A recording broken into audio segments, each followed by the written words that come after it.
Early access games are, well, the new norm, especially for indie games, but especially for roguelikes and roguelites.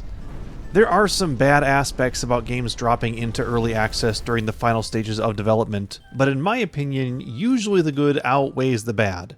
When it's done right, that is. So I want to highlight one game I've been enjoying in early access, Skul the Hero Slayer.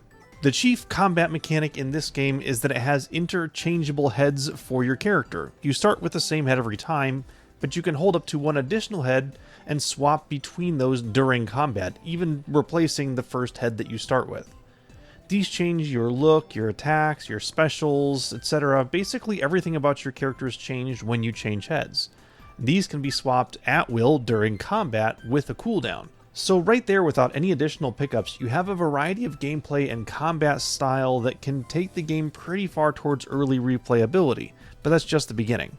You will encounter items along the way that give you various stats boosts. These are relatively limited in quantity as of this current release in version 2.2.2, but still they add a significant variety to the game as is.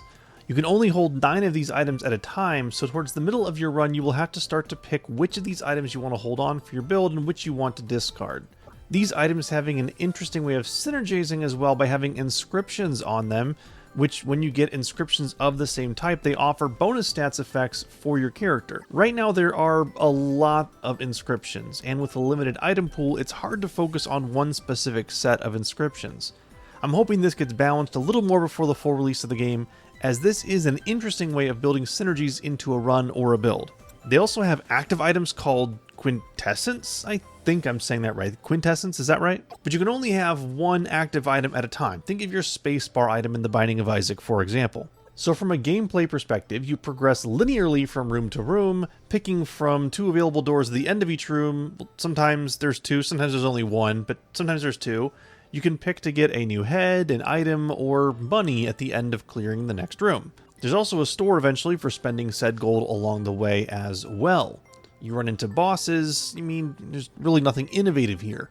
Once you get the hang of what to look for from a combat perspective, it's all about learning enemy patterns, learning which enemies to prioritize taking out first, and just trying to not get hit. Eventually you land on a broken build, and you get carried to the end of the game. Nothing really innovative, but it really doesn't need to be. The concept of swapping your build by swapping heads is innovative enough to keep the gameplay unique and does entice you to keep coming back for more. There are some really fun heads as well, with also nods to heads that have characters from other games that I love, so that's always great as well. All in all, I'm pretty excited about this game. I'm excited to see where the developers are taking the game and would recommend picking it up.